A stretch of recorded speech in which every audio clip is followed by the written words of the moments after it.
ഹരി ഓം. ഭഗവത് ദർശനം ലഭിച്ച മുചുകുന്ദൻ ഭഗവാനെ സ്തുതിക്കുന്നു. ഭാഗവതത്തിലെ ഈ സ്തുതി കേൾക്കാം. ശരണദ സമുപീതത്വത്പദാബ്ജം പരാത്മൻ അഭയമൃതമശോകം പാഹി മാപന്നമീശ. ഓം നമോ ഭഗവതേ വാസുദേവായ. ദശകം 77. ഉപശ്ലോകോൽപത്തിയും ജരാസന്ധ യുദ്ധവും. ഈ ദശകത്തിലെ വൃത്തങ്ങൾ മാറി മാറി വരുന്നു. ആദ്യത്തെ ശ്ലോകത്തിൻ്റെ വൃത്തം പ്രഹർഷിണി. സൈരന്ധ്ര്യാസ്തദനുചിരം സ്മരാതുരായ യാദോ ഭൂസലളിതമുദ്ധവേന സാർദ്ധം ആവാസം ത്വദുപഗമോത്സവം സദൈവ ധ്യായന്ത്യാ പ്രതിദിനവാസസജ്ജികായ. ഒരിക്കൽ കൂടി. സൈരന്ധ്ര്യാസ്തദനുചിരം സ്മരാതുരായ യാദോ ഭൂസലളിതമുദ്ധവേന സാർദ്ധം ആവാസം ത്വദുപഗമോത്സവം സദൈവ ധ്യായന്ത്യാ പ്രതിദിനവാസസജ്ജികായ. സൈരന്ധ്രിയ, സൈരന്ധ്രിയുടെ രാജകൊട്ടാരത്തിൽ സ്ത്രീകളെ അലങ്കരിച്ചൊരുക്കുന്നവൾ സൈരന്ധ്രി. തദനു, അനന്തരം, ചിരം, ചിരകാലമായി, വളരെ കാലമായി, സ്മര ആതുരായ, സ്മരണയാൽ, ആതുരയായി, ഓർത്തോർത്ത് ദുഃഖിച്ചുകൊണ്ടിരുന്ന്, യാത അഭൂഹു, പോയവനായി ഭവിച്ചു, സലളിതം, അത്യന്തം ആകർഷകമായി, ഉദ്ധവേന സാർദ്ധം, ഉദ്ധവനോടൊപ്പം, ആവാസം, വസിക്കുന്നിടത്തേക്ക്, ഗ്രഹത്തിലേക്ക്, ഉപഗമോത്സവം, അങ്ങ് ശ്രീകൃഷ്ണൻ വന്നു ചേരുന്നതിന്റെ ഉത്സവ തിമിർപ്പിനെ, സദാ ഏവ, സദാസമയവും, ധ്യായന്ത്യ, ധ്യാനിച്ചുകൊണ്ടിരുന്ന, പ്രതിദിന, അനുദിനം, ദിനം തോറും, വാസ സജ്ജികായ, വാസസ്ഥലത്തെയും തന്നെ തന്നെയും അലങ്കരിച്ച് കാത്തിരിക്കുന്ന. ശ്ലോകാർത്ഥം. പിന്നെ വളരെ നാളായി ശ്രീകൃഷ്ണനെ തന്നെ ഓർത്ത് ദുഃഖിച്ചും എപ്പോഴും ശ്രീകൃഷ്ണന്റെ ആഗമനമാകുന്ന ഉത്സവത്തെ ധ്യാനിച്ചും എല്ലാ ദിവസവും ഗ്രഹത്തെയും സ്വയം ഏവയും അലങ്കൃതമാക്കി കഴിയുന്നവളുമായ സൈരന്ധ്രിയുടെ വസതിയിലേക്ക് ആകർഷകമായ വേഷഭൂഷണങ്ങൾ അണിഞ്ഞ് അങ്ങ് ഉദ്ധവനോടൊത്ത് എഴുന്നള്ളി. ശ്ലോകം 2. വൃത്തം ദ്രുതവിളംബിതം. ഉപഗതേ ത്വയി പൂർണ്ണമനോരഥാം പ്രമദസംഭ്രമകംപ്രപയോധരാം വിവിധമാനനമാദധതീം മുദാ രകസിതാം രമയാഞ്ച കൃഷേ സുഖം. ഒരിക്കൽ കൂടി. ഉപഗതേ ത്വയി പൂർണ്ണമനോരഥാം പ്രമദസംഭ്രമകംപ്രപയോധരാം വിവിധമാനനമാദധതീം മുദാ രകസിതാം രമയാഞ്ച കൃഷേ സുഖം. ഉപഗതേ ത്വയി, അവിടുന്ന് ശ്രീകൃഷ്ണൻ വന്നെത്തിയപ്പോൾ, പൂർണ്ണ മനോരഥാം, മനോരഥങ്ങളെ, ആഗ്രഹങ്ങളെ സാധിച്ചവളായി, പ്രമദ സംഭ്രമ, സന്തോഷ സംഭ്രമത്താൽ, കംപ്ര പയോധരാം, തുള്ളിത്തുളുമ്പുന്ന കുജങ്ങളോടുകൂടി, വിവിധമാനനം, വിവിധ സൽക്കാരങ്ങൾ, ആദധീം, നന്നായി ചെയ്യുന്ന, മുധാ, സസന്തോഷം, രഹസിതാം, അവളെ മണിയറയിൽ ഏകാന്തമായി, രഹസ്യമായി, രമയാച്ഛ, രമിപ്പിക്കുന്നതിനും, കൃഷേ സുഖം, സുഖമായി ചെയ്തു, സുഖമായി രമിപ്പിച്ചു. ശ്ലോകാർത്ഥം. ശ്രീകൃഷ്ണൻ വന്നു ചേർന്നതോടെ മനോരഥം പൂർണമായവളായി, സന്തോഷം കൊണ്ടുണ്ടായ സംഭ്രമത്താൽ തുള്ളിത്തുളുമ്പുന്ന കുജങ്ങളോടുകൂടിയവളായി, പലതരം ആരാധനാ സൽക്കാരങ്ങൾ ചെയ്യുന്ന അവളെ ശ്രീകൃഷ്ണൻ പള്ളിയറയിൽ അതിസുഖമായി രമിപ്പിച്ചു. ശ്ലോകം 3. വൃത്തം വസന്തതിലകം. പൃഷ്ടാവരം പുനരസൗ അവൃണോദ്വരാഗി ഭൂയസ്ത്വയാ സുരതമേവ നിശാന്തരേഷു സായുജ്യമസ്ത്വിതി വദേദ്ബുധ ഏവ കാമം സാമീപ്യമസ്ത്വനിജമിത്യഭിനബ്രവീത് കിം.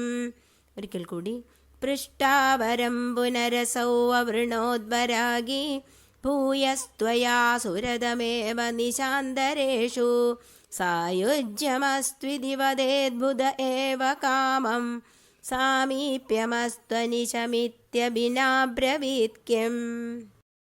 പൃഷ്ടാവരം പുനർ, പിന്നെ എന്തു വരം വേണമെന്ന് ചോദിക്കപ്പെട്ടപ്പോൾ അസൗ അവൾ, അവർണോദ് വരിച്ചു, വരാഗി ഭാഗ്യമില്ലാത്ത നിർഭാഗ്യയായ അവൾ, ഭൂയ വീണ്ടും, ത്വയാസുരഥം ഏവ അങ്ങയാലുള്ള സംഭോഗം തന്നെ, നിശാന്തരേഷു ഇനിയും ചില രാത്രികളിൽ, സായുജ്യം അസ്തു ഇതി സായുജ്യം ഭവിക്കട്ടെ എന്ന്, വദേദ്ബുധ ഏവ ബുധന്മാർ വിദ്വാൻമാർ മാത്രമേ പറയൂ, കാമം സാമീപ്യം അസ്തു അനിശം ആഗ്രഹമനുസരിച്ചുള്ള സാമീപ്യം എപ്പോഴും ഉണ്ടാകണം, ഇതി അഭി എന്നെങ്കിലും ന അബ്രവീത് കിം എന്തേ പറഞ്ഞില്ല. ശ്ലോകാർത്ഥം. പിന്നെ എന്തു വരം വേണമെന്ന് ശ്രീകൃഷ്ണൻ അവളോട് ചോദിച്ചപ്പോൾ ഈ ഭാഗ്യഹീനയായ അവൾ വീണ്ടും മറ്റു രാത്രികളിൽ അങ്ങയുമായുള്ള സംഭോഗസുഖത്തെ മാത്രം വരിച്ചു. സായുജ്യം വേണമെന്ന് ജ്ഞാനിയാണെങ്കിൽ മാത്രമേ പറയൂ. എപ്പോഴും അങ്ങയുടെ സാമീപ്യം വേണമെന്നെങ്കിലും എന്തേ അവൾ പറയാഞ്ഞത്? ബ്രഹ്മരുദ്രാദികളായ സർവ ഈശ്വരന്മാരെയും പ്രാണനുകളെയും സ്വവ്യാപാരങ്ങളാൽ നിയന്ത്രിക്കുന്ന പരിപൂർണ ബ്രഹ്മസ്വരൂപമായ ശ്രീഹരിയെ ഈ വിധം പ്രത്യക്ഷീഭവിപ്പിച്ച് സ്വാധീനിക്കാൻ ശുദ്ധ ഭക്തിയുള്ളവർക്ക് മാത്രം സാധ്യമായതാണ്.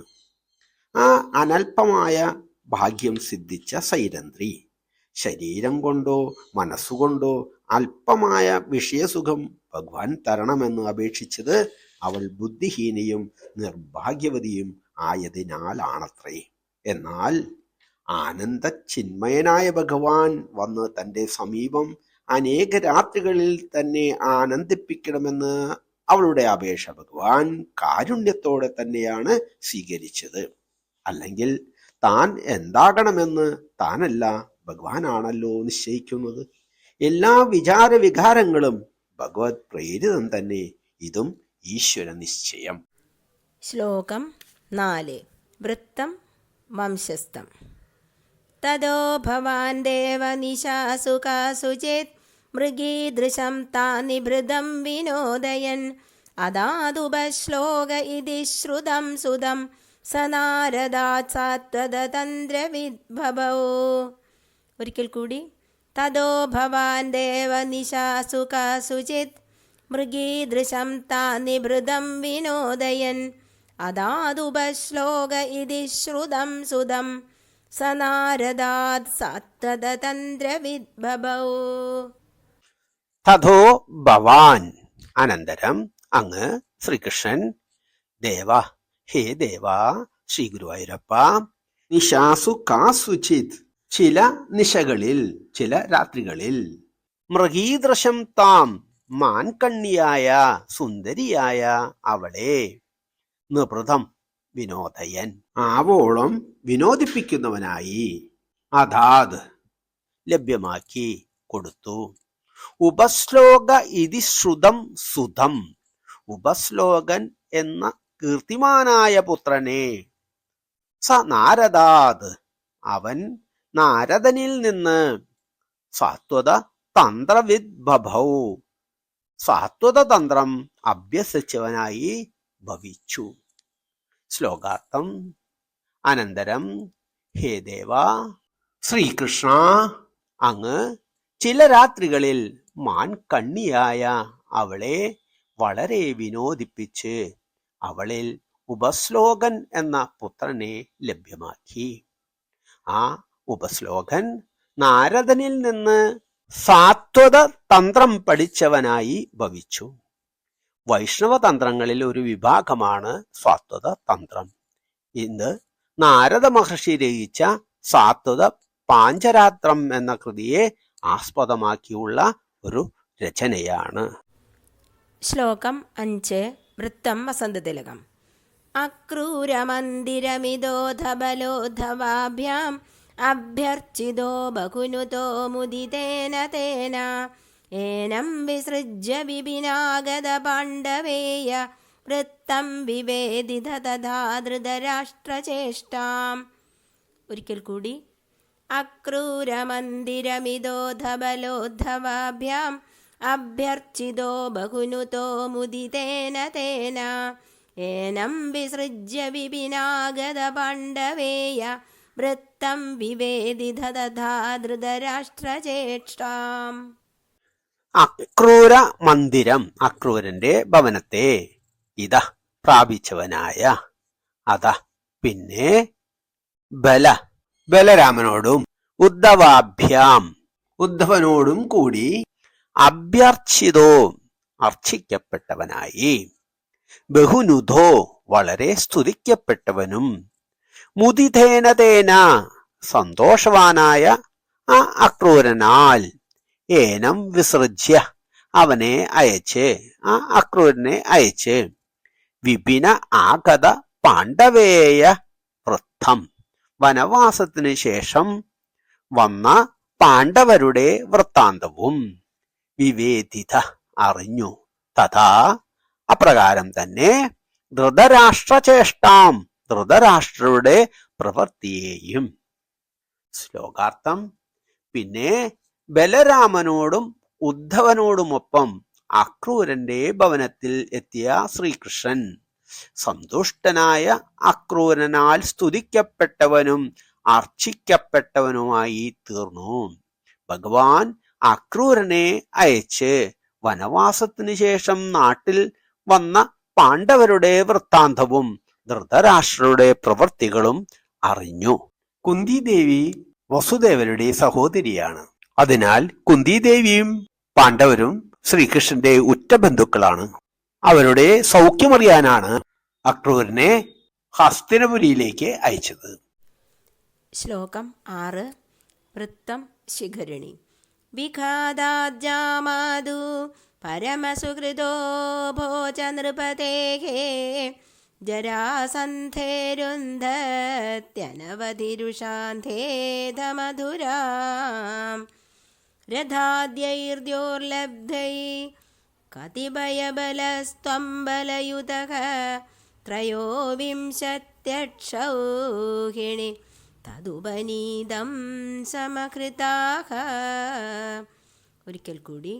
വിഘാതാദ്യാമാദു പരമസുഹൃതോ ഭോജ നൃപതേഃ ജരാസന്ധേരുന്ധത്യനവധിരുഷാന്ധേധമധുരാം രഥാദ്യൈർദ്യോർലബ്ധൈ കതിഭയബലസ്ത്വം ബലയുതഃ ത്രയോവിംശത്യക്ഷൗഹിണി തദുപനീതം സമകൃതാഃ. വിഗാധാത് വതം കൊണ്ട് ജാമാധു ജാമാതാവും പരമസുഹൃദോ പരമ ഉറ്റ സുഹൃത്തും ആയ ഭോജ നൃപതേർ കംസരാജന്റെ ജരാസന്ധേ ജരാസന്ധൻ രുന്ധത്യനവധി വളരെ നിരോധിച്ചു. രുഷാ അന്ധേ അധ പിന്നെ രോഷം കൊണ്ട് അന്ധനായി. മധുരാം മധുരയെ രഥാധൈർ രഥം തുടങ്ങിയവ കൊണ്ടും ദ്യോലബ്ധൈ സ്വർഗത്തിൽ നിന്ന് ലഭിച്ച കതിപയ വളരെ ചെറിയ കുറച്ചു മാത്രമായ ബല സൈന്യത്തോടും കൂടി ത്വം ബലയുധ അങ്ങ് ബലരാമനോടു കൂടി ത്രയോവിംശതി അക്ഷൗഹിണി 23 അക്ഷൗഹിണിയെയും തത് ഉപനീതം ജരാസന്ധനാൽ കൊണ്ടുവരപ്പെട്ട സമഹൃത സംഹരിച്ചു കളഞ്ഞു. ശ്ലോകാർത്ഥം. പിന്നെ കംസന്റെ ജാമാതാവും ഉറ്റ സുഹൃത്തും ആയ കംസോദം കൊണ്ട് അത്യധികം രോഷത്താൽ അന്ധനായി തീർന്ന ജരാസന്ധൻ മധുരയെ രോധിച്ചപ്പോൾ സ്വർഗത്തിൽ നിന്നു ലഭിച്ച രഥം തുടങ്ങിയവയോടും കുറച്ചു മാത്രമായ സൈന്യത്തോടും കൂടി ബലരാമനോട് ചേർന്ന് അങ്ങ് ജരാസന്ധൻ കൊണ്ടുവന്ന 23 അക്ഷൗഹിണി പടയെയും സംഹരിച്ചു. ജരാസന്ധന്റെ 2 പുത്രിമാരായ അസ്ഥിയെയും പ്രാപ്തിയെയും കംസനാണ് വിവാഹം കഴിച്ചിരുന്നത്. അതുവഴി ജരാസന്ധൻ കംസന്റെ ജാമാതാവാണ്. കൂടാതെ അവർ ഉറ്റ സുഹൃത്തുക്കളുമായിരുന്നു. അതിനാലാണ് കംസവധത്താൽ ജരാസന്ധന് അതീവ കോപമുണ്ടായത്. ശ്ലോകം 7 മുതൽ 9 വരെ വസന്തതിലകം. ബദ്ധം ബലാദധ ബലേന ബലോത്തരം ത്വം ഭൂയോ ബലോദ്യമരസേന മുമോചിതൈനം നിശേഷദിഗ്ജയ സമാഹൃത വിശ്വസൈന്യാത് കോന്യസ്തദോ ഹി ബലപൗരുഷവാംസ്തദാനീം. ശ്ലോകം 7 ഒരിക്കൽ കൂടി. ബദ്ധം ബലാദധ ബലേന ബലോത്തരം ത്വം ഭൂയോ ബലോദ്യമരസേന മുമോചിതൈനം നിശേഷദിഗ്ജയ സമാഹൃത വിശ്വസൈന്യാത് കോന്യസ്തദോ ഹി ബലപൗരുഷവാംസ്തദാനീം. ബദ്ധം ബന്ധിക്കപ്പെട്ട, ബലാദ് അഥ പിന്നെ ബലാത്കാരമായി, ബലേന ബലരാമനാൽ, ബലോത്തരം കരുത്തുകൊണ്ട് ശ്രേഷ്ഠനായ അവനെ, ത്വം അങ്ങ്, ഭൂയോ വീണ്ടും, ബല ഉദ്യമരസേന ബലോദ്യമരസേന സൈന്യവുമായി വീണ്ടും വരുമെന്ന രസത്തോടുകൂടി, മുമോചിത വിമോചിപ്പിച്ചു, ഏനം ഇവനെ, നിശേഷ ദിഗ്ജയ എല്ലാ ദിക്കുകളെയും കീഴടക്കി, സമാഹൃത സമാഹരിച്ച, വിശ്വസൈന്യാത് സമസ്ത ലോകത്തിലും ഉള്ള സൈന്യത്താൽ, ക അന്യസ്തദോഹി കോന്യസ്തദോഹി ആർക്കാണ് ആ ജരാസന്ധനേക്കാൾ അന്യനായി, ബലപൗരുഷവാം ബലവും പൗരുഷവും ഉള്ളവനായി, തഥാനി അക്കാലത്ത്. ശ്ലോകാർത്ഥം. പിന്നെ ബലരാമനാൽ ബലാത്കാരമായി ബന്ധിക്കപ്പെട്ടവനും ബലം കൊണ്ട് ശ്രേഷ്ഠനും ആയ ആ ജരാസന്ധനെ ഇവൻ വീണ്ടും സൈന്യവുമായി വരുമെന്നതിലെ രസം കൊണ്ട് മോചിപ്പിച്ചു വിട്ടു. എല്ലാ ദിക്കുകളെയും കീഴടക്കി അവിടെ നിന്നെല്ലാം സൈന്യത്തെ സമാഹരിച്ച ആ ജരാസന്ധനേക്കാൾ ബലവും പൗരുഷമുള്ളവരായി അക്കാലത്ത് ആരും തന്നെ ഉണ്ടായിരുന്നില്ല. ശ്ലോകം 8. ഭഗ്നസലഗ്നഹൃദയോപി നൃപൈ പ്രണുന്നോ യുദ്ധം ത്വയാ വ്യഥിത ഷോഡശ കൃത്വ ഏവം അക്ഷൗഹിണീ ശിവ ശിവാസ്യ ജഗന്ധ വിഷ്ണോ സംഭൂയ സൈഗനവതി 300 തദാനീം. ഒരിക്കൽ കൂടി. ഭഗ്നസലഗ്നഹൃദയോപി നൃപൈ പ്രണുന്നോ യുദ്ധം ത്വയാ വ്യഥിത ഷോഡശ കൃത്വ ഏവം അക്ഷൗഹിണീ ശിവ ശിവാസ്യ ജഗന്ധ വിഷ്ണോ സംഭൂയ സൈഗനവതി 300 തദാനീം.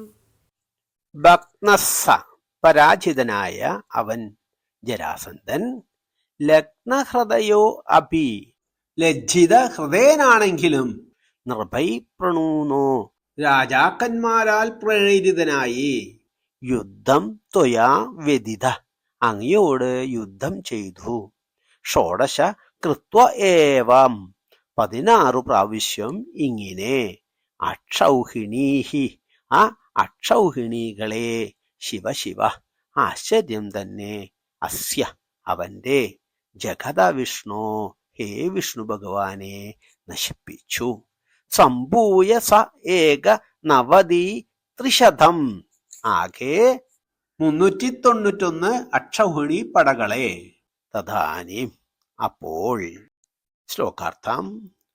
പരാജിതനും തന്മൂലം ലജ്ജിതനും ആണെങ്കിലും ജരാസന്ധൻ മറ്റു രാജാക്കന്മാരാൽ പ്രേരിതനായി മുമ്പിലേത്തേതുപോലെ 16 പ്രാവശ്യം ശ്രീകൃഷ്ണനോട് യുദ്ധം ചെയ്തു. ഭഗവാനായ വിഷ്ണു ശ്രീകൃഷ്ണ, അങ്ങ് അപ്പോൾ അവന്റെ 17 അവസരങ്ങളിലായി 391 അക്ഷൗഹിണി പടയെ ആകെ അങ്ങ് കൊന്നൊടുക്കി.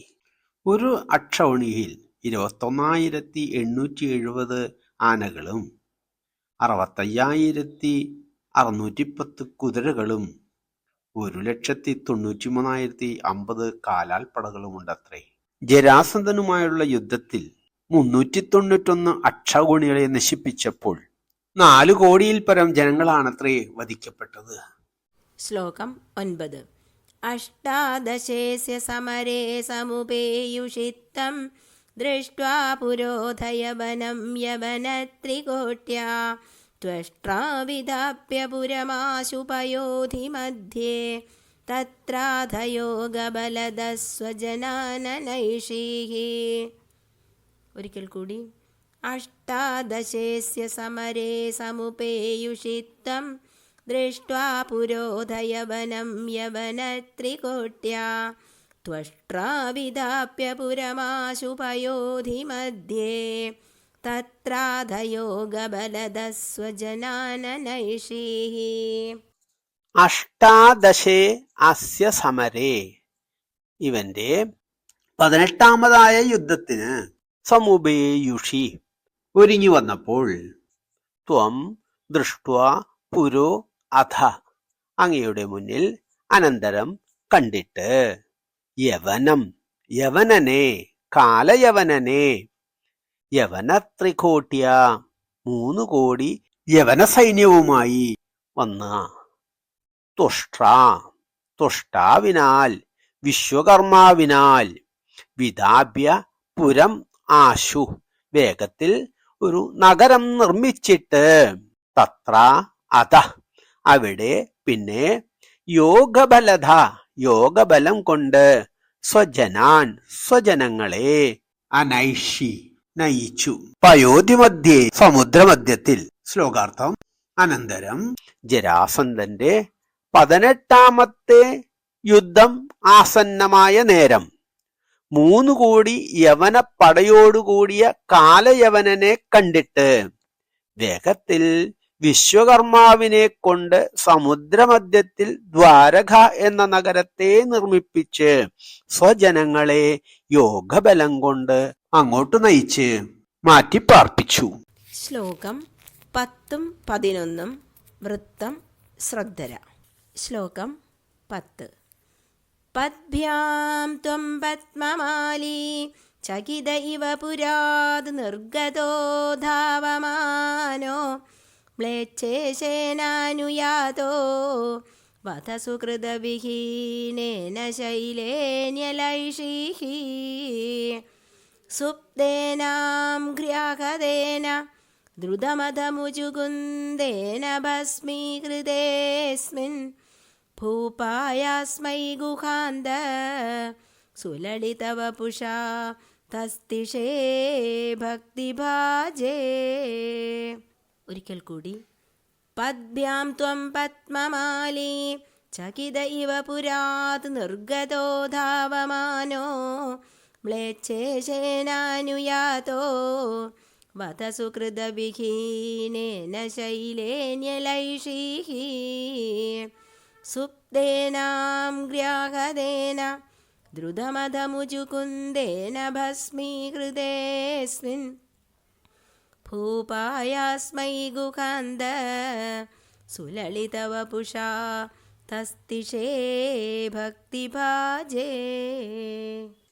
പദ്ഭ്യാം, പാദങ്ങളാൽ നടന്ന്, കാൽനടയായിട്ട്, ത്വം, അങ്ങ്, ശ്രീകൃഷ്ണൻ, പത്മമാലി, പത്മമാല ധരിച്ച്, താമരമാല ധരിച്ച്, ചകിത ഇവ, ഭയപ്പെട്ടവനെന്ന പോലെ, പുരാത് നിർഗതോ പുരത്തിൽ നിന്ന് നഗരത്തിൽ നിന്ന് പുറത്തു വന്നവനായി. ധാവമാനോ ഓടുന്നവനായി. മ്ലേച്ഛ ഈശേന മ്ലേശരാജാവിനാൽ കാലയവനാൽ അനുയാതോ പിന്തുടരപ്പെട്ടവനായി. വധ സുഹൃതവിഹീനേന ശ്രീകൃഷ്ണനാൽ വധിക്കപ്പെടാൻ പോലും സുഹൃതം ഇല്ലാത്തവനായ. ശൈലേ പർവ്വതത്തിൽ നിലൈഷി മറഞ്ഞിരുന്നു. സുപ്തേന ഉറങ്ങുന്നവനും.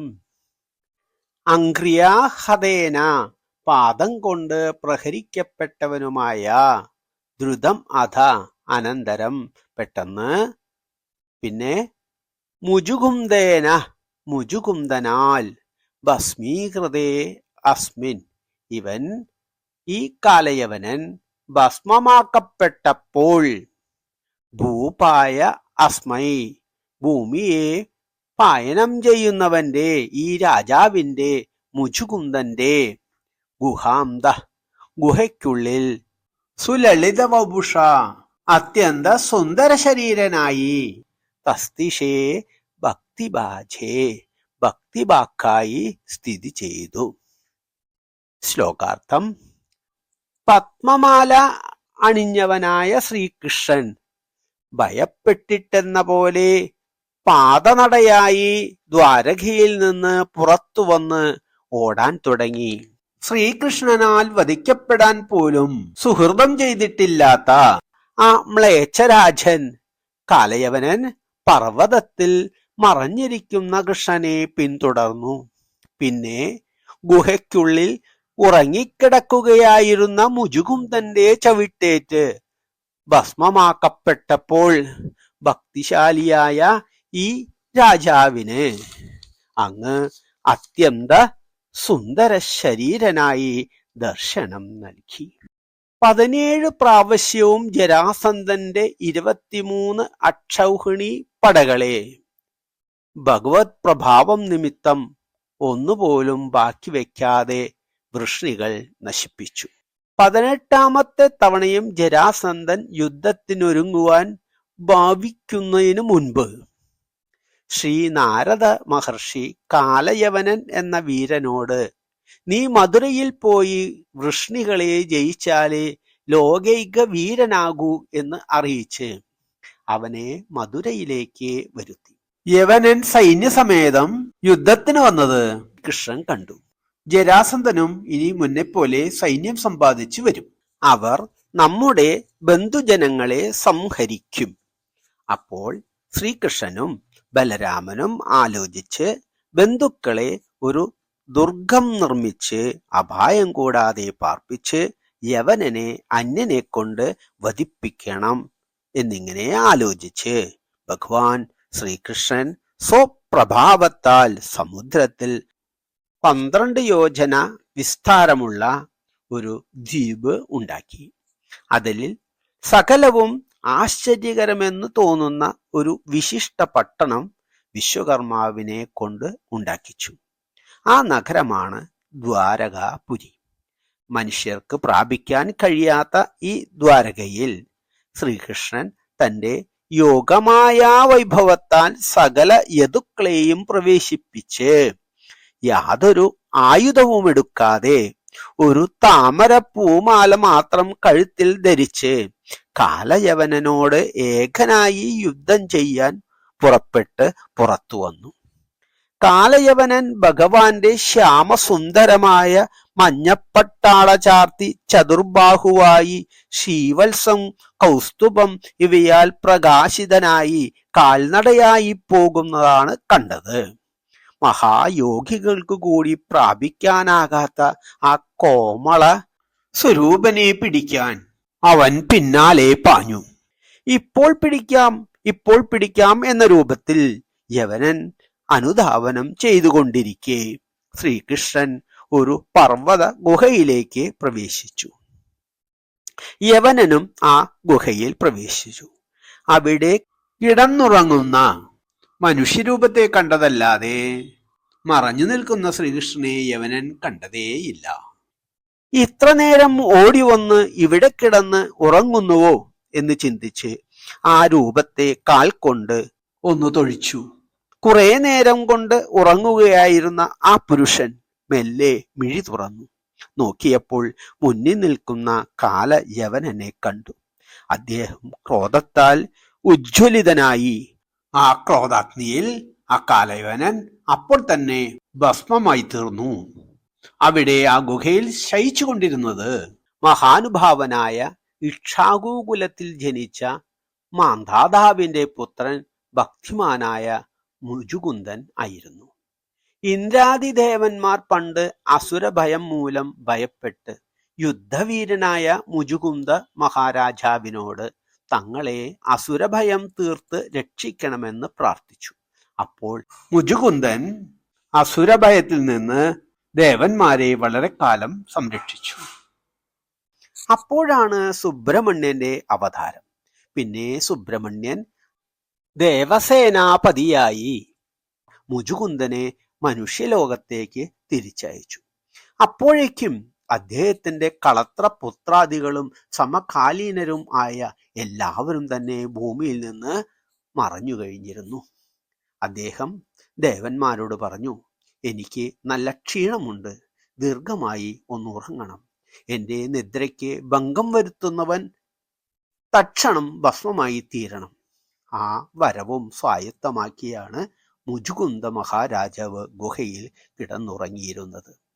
യവനൻ ഉറക്കഭംഗം വരുത്തിയതോടെ ഭസ്മമായി തീരുകയും ചെയ്തു.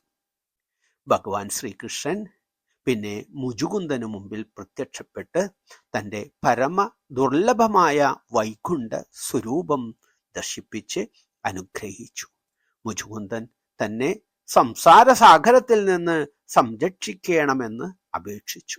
ഭഗവാൻ പറഞ്ഞു, അങ്ങയുടെ ശേഷിച്ച പാപമെല്ലാം തപസ്സു ചെയ്ത് തീർക്കുക, പിന്നെ അടുത്ത ജന്മത്തിൽ പരമപുരുഷനായ എന്നിൽ ലയിക്കും. പിന്നെ ഭഗവാൻ ശ്രീകൃഷ്ണൻ തിരിച്ചെത്തി മ്ലേച്ഛ സൈന്യത്തെയാകെ നശിപ്പിച്ചു. ശ്ലോകം 11. ഐക്ഷ്വാകോകം വിരക്തോസ്മ്യഖില നൃപസുഖേ ത്വത്പ്രസാദൈകകാംക്ഷി ഹാ ദേവേദിസ്തുവന്ദം വരവിദദിഷു തം നിസ്പൃഹം വീക്ഷ്യ ഹൃഷ്യൻ മുക്തേസ്തുല്യാം ച ഭക്തിം തുദസകലമലാം മോക്ഷമപ്യാശു ദത്വാ കാര്യം ഹിംസാവിശുദ്ധ്യൈ തപ ഇതി ച തദാ പ്രാർത്ഥലോകപ്രദീത്യൈ. ഒരിക്കൽ കൂടി. ഐക്ഷ്വാകോകം വിരക്തോസ്മ്യഖില നൃപസുഖേ ത്വത്പ്രസാദൈകകാംക്ഷി ഹാ ദേവേദിസ്തുവന്ദം വരവിദദിഷു തം നിസ്പൃഹം വീക്ഷ്യ ഹൃഷ്യൻ മുക്തേസ്തുല്യാം ച ഭക്തിം തുദസകലമലാം മോക്ഷമപ്യാശു ദത്വാ കാര്യം ഹിംസാവിശുദ്ധ്യൈ തപ ഇതി ച തദാ പ്രാർത്ഥലോകപ്രദീത്യൈ. ഐക്ഷ്വാക അഹം, ഞാൻ ഇക്ഷ്വാകു വംശത്തിൽ പിറന്നവനാണ്. വിരക്ത അസ്മി, വിരക്തനാകുന്നു. അഖില നൃപസുഖേ, എല്ലാ രാജകീയ സുഖങ്ങളിൽ നിന്നും.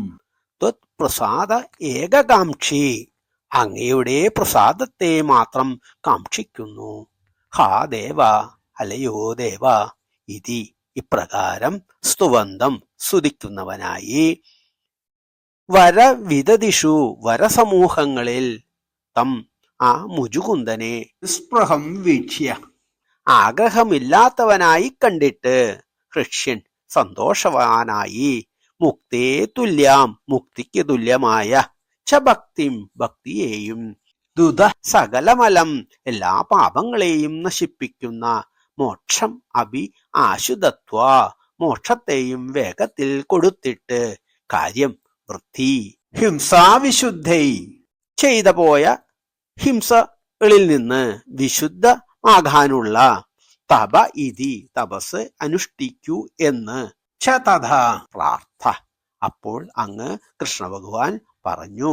ലോകപ്രദേധ്യൈ, ലോകർക്ക് പ്രീതി വരുവാനായിട്ട്. ശ്ലോകാർത്ഥം: അല്ലയോ ദേവാ, ഞാൻ ഇക്ഷ്വാകു വംശത്തിൽ പിറന്നവനാണ്. ഞാൻ എല്ലാ രാജസുഖങ്ങളിലും വിരക്തനാണ്. ഭഗവാന്റെ പ്രസാദത്തെ മാത്രമേ കാക്ഷിക്കുന്നുള്ളൂ എന്നിങ്ങനെ സ്തുതിക്കുന്നവനായ ആ മുചുകുന്ദനെ ആഗ്രഹങ്ങളൊന്നുമില്ലാത്തവനെന്ന് കണ്ട് സന്തോഷിതനായ ഭഗവാൻ മുക്തിക്ക് തുല്യമായതും എല്ലാ പാപങ്ങളെയും നശിപ്പിക്കുന്നതുമായ ഭക്തിയെയും മോക്ഷത്തെയും വേഗത്തിൽ ആശംസിച്ചിട്ട് ഹിംസാവൃത്തിയുടെ പാപത്തിൽ നിന്ന് വിശുദ്ധി വരുത്തുവാനായി ലോകർക്ക് ബോധ്യമാകുമാറ് തപസ്സു ചെയ്യണമെന്ന് പറഞ്ഞു. ശ്ലോകം 12. വൃത്തം ഹരിണി. തദനു മധുരാം ഗത്വാ ഗത്വാ ച മുംയവനാകൃതാം മഗധപതിനാ മാർഗേ സൈന്യൈ പുരേവ നിവാരിതഃ ചരമവിജയം ദർപ്പായാസ്മൈ പ്രദായ പലായിതോ ജലധി നഗരീം യാതോ വാതാലയേശ്വര പാഹി മാം. ഒരിക്കൽ കൂടി. തദനു മധുരാം ഗത്വാ ഗത്വാ ച മുംയവനാകൃതാം മഗധപതിനാ മാർഗേ സൈന്യൈ പുരേവ നിവാരിതഃ ചരമവിജയം ദർപ്പായാസ്മൈ പ്രദായ പലായിതോ ജലധി നഗരീം യാതോ വാതാലയേശ്വര പാഹി മാം. സർവത്ര ഗോവിന്ദനാമ സങ്കീർത്തനം. ഗോവിന്ദ ഗോവിന്ദ. ശ്രീ ഗുരുവായൂരപ്പ ശരണം. തഥനു, അതിനുശേഷം മധുരാം ഗത്വ, മധുരയിലേക്ക് പോയിട്ട് ഹത്വ ചമൂം, യവനാഹൃതാം, കാലയവനാൽ കൊണ്ടുവരപ്പെട്ട സൈന്യത്തെ നശിപ്പിച്ചിട്ട് മഗധപതിന, ജരാസന്ധനാൽ, മാർഗേ സൈന്യ, വഴിയിൽ സൈന്യത്താൽ, പുര ഏവ, മുമ്പിലത്തെ പോലെ തന്നെ, നിവാരിത, തടയപ്പെട്ടവനായി, ചരമവിജയം, ഒടുവിലത്തെ ജയം, ദർപ്പായസ്മൈ പ്രദായ പലായിതോ, ജരാസന്ധന്റെ അഹങ്കാരത്തിന് ആയി കൊടുത്തിട്ട്, ജലധി നഗരീം, സമുദ്രത്തിലെ നഗരിയെ, ദ്വാരകയെ, യാതോ, പോയവനായ, വാതാലയേശ, ശ്രീ ഗുരുവായൂരപ്പ പാഹിമാം, എന്നെ രക്ഷിക്കണമേ. ശ്ലോകാർത്ഥം: അതിനുശേഷം മധുരയിൽ എത്തി കാലയവനന്റെ സൈന്യത്തെയാകെ നശിപ്പിച്ചിട്ട് വഴിയിൽ മുമ്പിലത്തെ പോലെ തന്നെ ജരാസന്ധന്റെ സൈന്യത്താൽ തടയപ്പെട്ടവനായി, ഒടുവിലത്തെ വിജയം ആ ജരാസന്ധന്റെ അഹങ്കാരത്തിനായി വിട്ടുകൊടുത്ത് പലായനം ചെയ്തു. പിന്നെ വീണ്ടും ദ്വാരകാപുരിയെ പ്രാപിച്ച ശ്രീ ഗുരുവായൂരപ്പ, അങ്ങ് എന്നെ രക്ഷിക്കണമേ. 18ാമത്തെ തവണ ജരാസന്ധൻ ജയിച്ച പ്രതീതി ഉണ്ടാക്കി ഭഗവാൻ പലായനം ചെയ്തത് ജരാസന്ധന്റെ അഹങ്കാരം വർദ്ധിപ്പിക്കാനും യദുകുലത്തിന്റെ രക്ഷയ്ക്കുമായിരുന്നു. ശ്രീകൃഷ്ണനും ബലരാമനും ഓടി പ്രവർഷമെന്ന പർവ്വതത്തിന് മുകളിൽ കയറി. രാമകൃഷ്ണന്മാരെ കണ്ടുകിട്ടാതായപ്പോൾ പർവ്വതത്തിനുമേൽ 4 ഭാഗത്തും തീ കൂട്ടി ദഹിപ്പിച്ചു. രാമകൃഷ്ണന്മാർ ജരാസന്ധ സൈന്യത്തിന്റെ നിരോധമില്ലാതെ ഒരിടത്തേക്ക് പോയി രക്ഷപ്പെട്ട് ദ്വാരകയിലേക്ക് തന്നെ തിരിച്ചു പോന്നു. ശ്രീ വാതാലയേശ്വര ശരണം.